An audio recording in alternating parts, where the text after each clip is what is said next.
I'm just kinda going to bring my viewport like this, zoom out, and get back to top viewport, and a little bit like zoom out, maybe like so. Using the select and move tool now, always when you're selecting vertex or vertices, you want to use the select object, this tool right here. Just click on it and select it.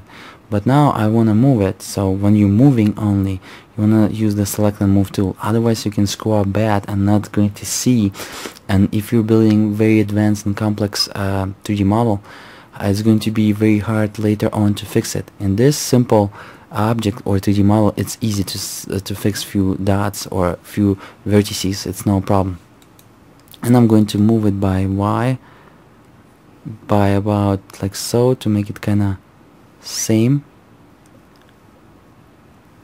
I can see on top view it's about the same. Alright, so I have this the same.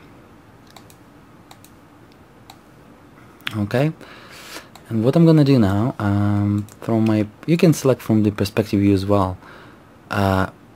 Click on the polygon. I'm in the polygon mode now because I switched from the vertices to a polygon mode, and click on it, click on the icon, and you can see I'm right now selecting the polygon with select and move tool. Never select polygon, edge or vertex with select, or vertices, polygons and edges with select and move tool. Use always select object tool like this, so you will never mess up.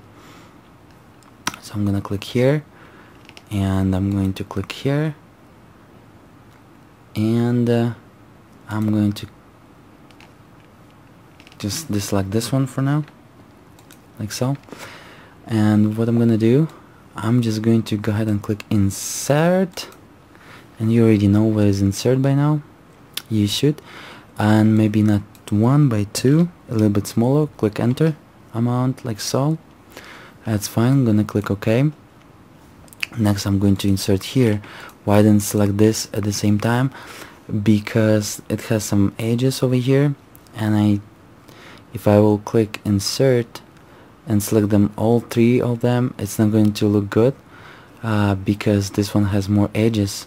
It's kind of not identical to other polygons, because this has 3 polygons actually, and when I'm selecting 3, it's look like this, single polygons from left or right. So I'm going to click here insert now, and by 2 as well, and kind of the same thing going on here. Also, what is group? You wanna by group if you wanna do something like this, but as I had 3 polygons here, and let's say if I want to insert in every single one, if I select more than one, how to do so? I'm just need to select insert type by polygon, and you can see every single polygon has its own insert. But now I just want one insert on all selection. So group, it means all selection will have only one insert. Polygon means every single polygon in that selection will have its own insert. Now as group, that insert identical to this. So alright, now I have 3 insert polygons. I'm going to select them with the control key, holding it, and select 2 more, and then I'm going to use the extrude tool. Click the extrude tool, and it's going to extrude to the top. I want to say -5 maybe, like so. Alright, -5, excellent. I'm going to click OK. And let's use the orbit tool, rotate our camera, and zoom in, zoom out using the third mouse button or the zoom icon. Yeah, it's look like a 3-pin connector. And just squeeze it a little bit and it will look like so. So what I'm gonna do now, I'm going to, now it's 3 polygons selected. First I want to make sure that I'm get out of the polygon mode. I'm going to click on polygon icon again, so deselect it. Now I'm working with the whole model or the whole object, 3D object, or primitive. And what I'm gonna do, using this select and uniform tool, let's bring our front view to focus. I'm gonna use this again, zoom extend selected, click on front view, and it's going to bring our the selected object to the focus straight into the camera face. Alright, maybe scale it by Y, like so. Yeah. And maybe move it like so. Here we go. We got it. We got perfect our 3-pin connector and the wire. Alright, so now what I'm gonna do, I'm going to connect a wire to a, select the wire, and wire is going to be linked to this connector. So I selected the wire, and what I'm gonna do now, I'm gonna use the select and link, click on it, and click on the wire somewhere, and then click on that purple box, which is 3-pin connector. It's going to go white for a second and unselect it. Now, so it's linked, wires is again linked to a 3-pin connector. Now if I'm going to move 3-pin connector, I'm moving it with the wire, you can see, okay? It's acting like child and parent, sort of. Okay, let's undo, because we were positioned perfectly in our top view. Let's have a look where we at right now. Zoom in, let's have a look. Yeah, we're kinda just perfect. We are at the position where we want it, and let's bring our perspective view, kinda the whole model, and rotate our camera in perspective view, and maybe render this using the rendering, render. Nice. So we got it. We got our fan, and we got the wire, and we have the 3-pin connector. We have everything what we wanted, and kind of similar to a reference image. We don't need to be exact the same as our reference image. Maybe scale it, our fan, a little bit more. So what we're gonna do, just going to select the fan. First let's select those these guys right here, and what we want to do on those guys, we want to kind of bring them here. Let's get undo and select them, and wire. What are those guys?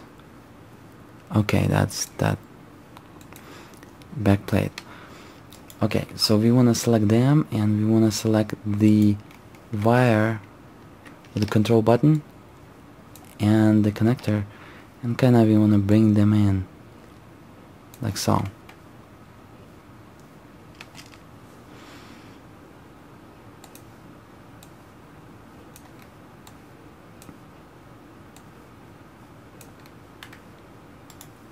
Maybe lower it down so it's not touching the fan, somewhere like that. Nobody gonna, you know, go inside. If somebody will go inside and check it out, you probably need to get the fan, open up, and, you know, just study how the fan look like inside exactly, and just model exactly and position exactly as it is on a fan. So you got an idea, right? We're just going to get close, and it's going to be just fine when we're going to render. Alright, and I got it something like that. Let's now what we do, we're just going to scale it. So I'm going to select the fan as well, just the fan without those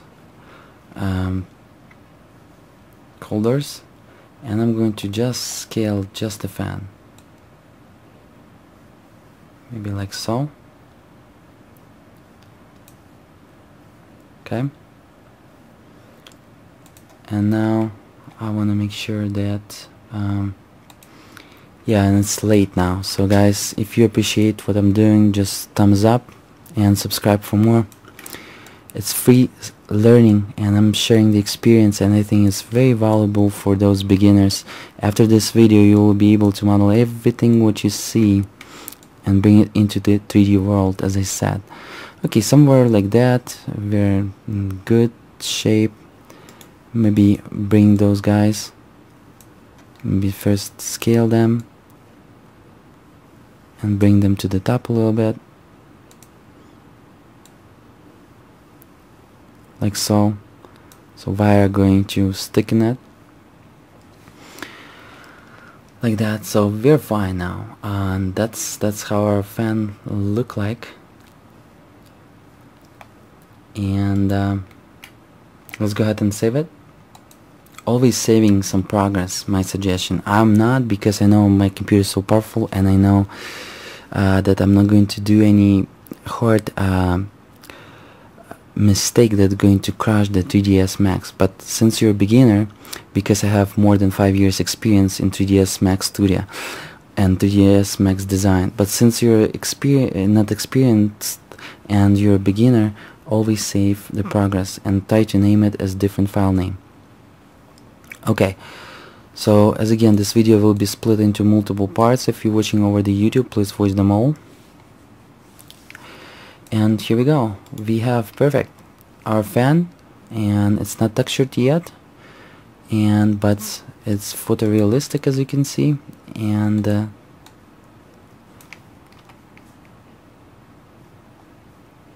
looking great, looking great. Let's maybe get a little bit to the top our box. 3-pin connector on top of the wire. Okay, let's undo and let's lower the wire. Okay, how to unlink it? See, like I'm moving and it's moving the wire as well because we linked. Unlink it, you're gonna click this chain right here, broken chain, unlink selection tool, and now you can